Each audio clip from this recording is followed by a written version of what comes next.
یہ وقت آزمائش کا ہے، تمہاری آنکھیں راتوں کو گیلی ہوں گی، دل ہزار بار ٹوٹے گا، صبر آزمایا جائے گا، امتحان میں ڈالا جائے گا، لیکن یہ وقت گزر جائے گا۔ آپ نے سنا تو ہوگا کہ ہر مشکل کے ساتھ آسانی ہے، بس یہ مشکل بس تھوڑی سی باقی ہے، بس یہ مشکل بس تھوڑی سی باقی رہ گئی ہے۔ سنو صبر کا دامن کبھی نہ چھوڑنا، صبر جتنا مشکل ہوتا جائے گا تمہارا انعام بھی اتنا انمول ہوگا۔ صبر کرو کہ اللہ صبر کرنے والوں کا ساتھ کبھی نہیں چھوڑتا۔ کتنا پیارا ہے میرا رب اور کتنا خوبصورت ہے اس کا سہارا۔ جب دل غم سے پھٹ رہا ہوتا ہے تو ایسے میں یہ آیت بہت دلاسا دیتی ہے کہ غمگین نہ ہو، بے شک اللہ ہے نہ تمہارے ساتھ۔ سنو، کچھ دعائیں تمہیں بار بار مانگنی پڑتی ہیں، کچھ دعائیں اللہ پاک فوراً قبول نہیں کرتا، کیونکہ وہ دعائیں اللہ پاک کے قریب پسندیدہ ہوتی ہیں۔ اس لیے اللہ پاک ان دعاؤں کو وقتی طور پر تم سے دور کر دیتا ہے، کیونکہ وہ دعائیں تمہارے ہی مقدر میں ہوتی ہیں، لیکن وہ تمہارے دل سے نکلنے نہیں دیتا، تاکہ تم اللہ سے مانگنا نہ چھوڑو۔ ان دعاؤں کے لیے سجدہ کرنا اللہ کو بہت پسند آتا ہے، بس قبولیت کا جو وقت ہوتا ہے وہ تمہارے سوچے ہوئے وقت سے زیادہ اچھا ہوتا ہے۔ بس اللہ پاک پر بھروسہ رکھو، کیونکہ اللہ پاک بہترین کا اساس ہے۔ تمہارا صبر تمہاری سب سے بڑی طاقت ہے، ایسی طاقت جس میں اللہ نے تمہیں سنبھال رکھا ہے۔ تمہارے دل میں آنے والے ہر خیال کا اللہ کو علم ہے، وہ جانتا ہے تم نے اپنے اندر کیا کیا چھپا رکھا ہے۔ تمہارا نمازوں میں یوں رونا اور آسمان کو یوں خاموشی سے دیکھنا، وہ ان سب سے واقف ہے۔ صبر اور یقین رکھو، جلد اللہ تم تک اپنی مدد بھیجے گا۔ اللہ تعالیٰ جب دعاؤں کا فوراً جواب نہیں دیتا تو وہ بار بار مانگی ہوئی دعائیں معجزے بن جاتی ہیں۔ کچھ لوگ اللہ پاک کے در کے لیے ہی پیدا کیے جاتے ہیں، اللہ پاک ان کو چن لیتا ہے، کبھی رلا کر، کبھی آزما کر، کبھی تکلیف دے کر۔ وہ اپنے خاص بندوں کو دوسروں سے الگ کر دیتا ہے، کچھ اس مقام تک چل کر خود آتے ہیں، کچھ کو کھینچ کر لایا جاتا ہے۔ بندے کی کیا مجال کہ اللہ پاک کے حکم سے سرتابی کرے، اسے دکھ کی بھٹی سے گزار کر کندن بنا کر اللہ پاک اس کے دل کا مکین بن جاتا ہے۔ اور جس کو اللہ پاک مل جائے پھر اس کو سب کچھ مل گیا۔ اللہ پاک کی محبت ہی اصل محبت ہے۔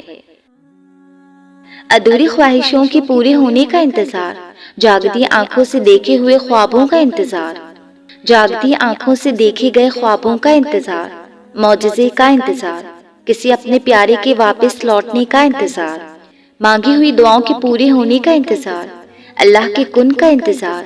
یہ انتظار تھکا دیتا ہے، توڑ دیتا ہے، اندر سے خالی کر دیتا ہے، دل کو بجھا دیتا ہے۔ اس تھکے ہوئے وجود کو سمیٹنا بہت مشکل ہوتا ہے، پھر مزید ہمت نہیں رہتی دوبارہ اٹھنے کی۔ یہی وہ وقت ہوتا ہے جو انسان کو عاجز بناتا ہے، دل میں نرمی پیدا کرتا، غرور، تکبر، انا سب کا خاتمہ کر دیتا ہے۔ جب ساری دنیا بیکار، ناکارہ، فارغ، ناکام سمجھ کر چھوڑ دیتی ہے، لوگوں کے رویوں سے تنگ آ کر جب بندہ اللہ سے کہتا ہے میرے رب اب میں تھک چکا ہوں، تب اللہ کہتا ہے غم نہ کرو، میں تمہارے ساتھ ہوں۔ آپ کا رب آپ سے بہت محبت کرتا ہے، لوگوں کی خاطر اس کو ناراض نہ کیا کریں۔ آپ اس کی ایک مان کر دیکھیں، وہ آپ کے لیے کیسے کیسے راستے بناتا ہے، جبکہ لوگوں کی خواہشات کا پیالہ کبھی نہیں بھرنا۔ آپ ان کے لیے کچھ بھی کر لیں، نظر ان کو وہی آنا ہے جو آپ ان کے لیے نہیں کر پائے۔ زندگی کو اللہ کی حدود میں رہ کر گزاریں، آپ کی زندگی بہت خوبصورت ہو جائے گی۔ اللہ کے لیے کچھ چھوڑ کر تو دیکھیں اور پھر صبر کریں، وہ آپ کے صبر کے بدلے میں آپ کو بہت وقت لگائے گا۔ یہ دنیا بھی دھوکہ ہے اور یہاں کے لوگ بھی آپ کا ہمیشہ ساتھ نہیں دیں گے۔ خود کی قدر کریں، خود کو جہنم سے بچائیں، لوگوں کی خاطر رب کے احکامات سے منہ نہ موڑیں۔ اگر آپ کی آزمائشیں سخت سے سخت تر ہو رہی ہیں تو ممکن ہے آپ محبت کی منزلیں طے کر رہے ہوں، ممکن ہے کہ آپ اللہ کے محبوب کی فہرست میں گردانے جانے لگے ہوں۔ تکلیف ملتی ہی اس لیے ہے تاکہ ہم سمجھ سکیں کہ جو درد ہمیں اپنی بساط سے زیادہ لگتا وہ دراصل ہمارے حوصلوں کی حدود کے اندر ہوتا ہے اور ہم اسے پہچان نہیں پاتے، بس تکلیف کی ذرا سی شدت پر ڈھہ جاتے ہیں۔ جب وہ مدد کرنے پر آتا ہے تو سمندر میں بھی راستہ بنا دیتا ہے، اور تم کیوں مایوس بیٹھے ہو کہ وہ تمہاری مدد نہیں کرے گا، تمہارا یقین نہیں توڑے گا۔ تم بس یقین کامل رکھو، وہ تمہاری زندگی بدل دے گا۔ سنو سنو، کیا دل تھک گیا ہے تمہارا؟ کیا غم سے نڈال ہو، یا امیدوں کے دیپ بجھ رہے ہیں، یا صبر کر کر کے تھک گئے ہو؟ تو سنو، خوش ہو جاؤ، اب بس راحتیں ہیں، تمہاری آزمائشیں ختم ہونے کو ہیں۔ سنو، تمہیں العسر کے بعد یسر مبارک ہو، ہاں وہی یسر جس کا قرآن میں ذکر ہے کہ ہر مشکل کے ساتھ آسانی ہے۔ بس اب قبولیت کا وقت قریب ہے، بس تھوڑا صبر اور سنو سنو، وہ رب تم سے بہت محبت کرتا ہے، اس سے کبھی نا امید مت ہونا۔ راتوں کی تاریکیوں میں جب کوئی شدت سے اللہ کو پکارتا ہے نا تو اس کی جانب متوجہ ہو جاتے ہیں سب عرش والے۔ پھر اللہ پاک فرماتے ہیں، کہو کیا مانگتے ہو، کہو کیا فریاد لائے ہو، کہو کیوں رو رہے ہو اے دن بھر مسکرانے والے۔ پھر جب تم اپنی عرضیاں اسے سناتے ہو، اس کے روبرو سجدے میں گر جاتے ہو، تو وہ حکم دیتا ہے ان دعاؤں کی قبولیت کا جن کے جواب تمہیں لگتا تھا کبھی نہیں آنے والے۔ پھر وہ تم سے کہتا ہے، لو بھر دیا دامن تمہارا، یقین کی جھولی پھیلانے والے، کن لکھ دیا گیا میں نے اب نصیب میں تمہارے، میں مان گیا ہوں تم سے، مجھ کو منانے والے، تمہیں لانا تھا مجھ تک، یہ امتحان تو تھے بس بہانے، تہجد پڑھنے والوں کے لیے تو غیب سے اتارے جاتے ہیں معجزے۔ بعض اوقات دل کتنا بے چین ہو جاتا ہے نا، ایسا لگتا ہے ساری محنت ضائع ہو رہی ہے، ایسا لگتا ہے کہ وہ فاصلہ جو اللہ اور ہمارے درمیان ہے وہ بڑھتا ہی جا رہا ہے۔ ایسے میں کیا کرنا چاہیے؟ دعا۔ جانتے ہو دعاؤں میں بہت طاقت ہوتی ہے، یہ تو مومن کا ہتھیار ہے، اور لگاتار کوششیں، کبھی بھی اپنی کوششوں پر فل سٹاپ مت لگنے دینا۔ بے شک تمہیں لگ رہا ہو کہ تم ہار رہے ہو، تب بھی سفر مت روکنا، بس چلتے رہنا، چاہے چلتے چلتے کتنے ہی زخم کیوں نہ آ جائیں۔ انسان وہ واحد مخلوق ہے جس کے جذبات میں نے ایک پل میں بدلتے دیکھے ہیں۔ زندگی بھر ساتھ نبھانے کا وعدہ کرنے والوں کو اس وقت منہ موڑتے دیکھا ہے جب زندگی میں کوئی نہیں ہوتا، سنبھالنے والا کوئی راستہ نظر نہیں آ رہا ہوتا، عین اس وقت لوگ چھوڑ کر چلے جاتے ہیں۔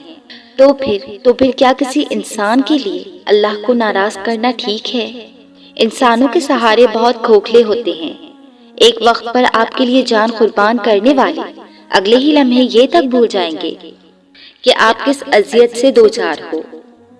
کتنی پرسکون جگہ ہوتی ہے نا یہ، آپ کی سسکیاں، آپ کے آنسو، آپ کا رونا، سب اس کے دربار میں لکھا جا رہا ہوتا ہے، اور بدلے میں ایک عجیب سی سکونت دل پر طاری ہو رہی ہوتی ہے، جیسے برسوں کی تھکی ہوئی روح کو چین آ رہا ہو، جیسے زخموں پر مرہم رکھا جا رہا ہو، جیسے صدیوں کی تھکاوٹ اتر رہی ہو، جیسے رحمت نے آپ کو نرم اوڑھنی میں لپیٹ لیا ہو، جیسے اللہ نے آپ کو خود آپ کے ہاتھوں سے پکڑ کر تھام لیا ہو، جیسے آپ کا اپنے رب سے تعلق بحال ہو گیا ہو۔ کتنا سکون ملتا ہے نا، اتنا سکون جو قابل بیان نہیں۔ سنو اس وقت تم جتنی تکلیف میں ہو نا، تمہارا رب تمہیں آزما رہا ہے، وہ دیکھنا چاہتا ہے کہ میرا سب سے محبوب بندہ اس آزمائش میں بھی میرا شکر کرتا ہے کہ اللہ تو نے مجھے جس حال میں بھی رکھا ہے میں اس حال میں خوش ہوں، تیرا بہت بہت شکر ہے یا اللہ۔ یا کوئی گلہ کرتا ہے کہ اللہ یہ تو نے مجھے کس مشکل میں لا کر کھڑا کر دیا ہے، تم بس یہ سوچو کہ اللہ نے مجھے یہ درد دیا ہے نا تو وہی مجھے اس درد سے نکالے گا، اسی نے مجھے اس آزمائش میں لا کر کھڑا کیا ہے نا تو وہی مجھے اس سے نکالے گا، ہر حال میں اس کا شکر ادا کرو۔ کیا تم نے وہ آیت نہیں پڑھی، ان مع العسر یسرا؟ زندگی میں ایک وقت ایسا بھی آتا ہے جب ہم اندر سے مکمل ٹوٹ چکے ہوتے ہیں، لیکن پھر بھی دوسروں کو دکھانے کے لیے خوش رہتے ہیں اور ہنستے رہتے ہیں، یہ کہہ رہے ہوتے ہیں کہ ہم ٹھیک ہیں، خوش ہیں، اور پھر ایک وقت آتا ہے ہمیں عادت ہو جاتی ہے نہ چاہتے ہوئے بھی خوش رہنے کی، پھر لوگ ہمیں کتنا ہی رلائیں، کتنا ہی کہتے رہیں، ہمیں فرق نہیں پڑتا، لیکن جانتے ہیں یہ بہت اذیت ناک ہوتا ہے۔ ہمارا دل کرتا ہے ہم لوگوں کو چیخ چیخ کر بتائیں کہ ہم ویسے نہیں جیسے باہر سے دکھتے ہیں۔ ہمارا بھی دل کرتا ہے کہ ہم کبھی سچ میں کہیں کہ ہم خوش ہیں۔ اور جانتے ہو جب انسان ہر بات دل میں رکھنے لگے، دل میں ہی روتا رہے، کسی سے کچھ نہیں کہے، تو وہ اندر ہی اندر مرنے لگتا ہے۔ پھر اس کے ساتھ کچھ بھی ہوتا رہے، اس سے کوئی فرق نہیں پڑتا، لیکن یہ بہت مشکل ہوتا ہے، بہت زیادہ۔ زندگی بہت آسان ہو جاتی ہے جب آپ اپنا ہر فیصلہ اللہ پر چھوڑ دیتے ہیں۔ زندگی بہت آسان ہو جاتی ہے جب آپ لوگوں کی پرواہ کرنا چھوڑ دیتے ہیں۔ کوئی ٹینشن نہیں ہوتی پھر کون کب چھوڑ جائے، کیونکہ لوگ تو پھر لوگ ہی ہوتے ہیں نا۔ لوگ کیا سوچیں گے؟ اگر ہم نے ایسا کیا تو وہ ہمارے بارے میں کیا سوچے گا؟ کیوں سوچتے ہو ایسی باتیں؟ لوگ بدل جاتے ہیں، جو زندگی بھر ساتھ نبھانے کا وعدہ کرتے ہیں وہ بھی ایک دن میں بھول جاتے ہیں ہمیں۔ کوئی کسی کے بغیر مر نہیں جاتا، تو پھر کیوں سوچتے ہو لوگوں کے بارے میں؟ کبھی سوچا ہے اللہ کے بارے میں کہ اگر ہم نے اس کی حدود سے باہر کچھ کیا تو وہ بھی ہم سے ناراض ہو سکتا ہے نا، لیکن وہ پھر آپ کا ساتھ نہیں چھوڑتا۔ جس طرح لوگوں کے بارے میں سوچتے ہو، اگر وہ ناراض ہو گیا تو کیا ہوگا؟ اسی طرح کبھی اس رب کے بارے میں بھی سوچو کہ اگر وہ ناراض ہو گیا تو کیا ہوگا؟ اور لوگوں کی مثال تو ویسے ہی ان پرندوں جیسی ہے جو شجر کو سوکھا دیکھ کر ہی کہیں اور آشیانہ بنا لیتے ہیں۔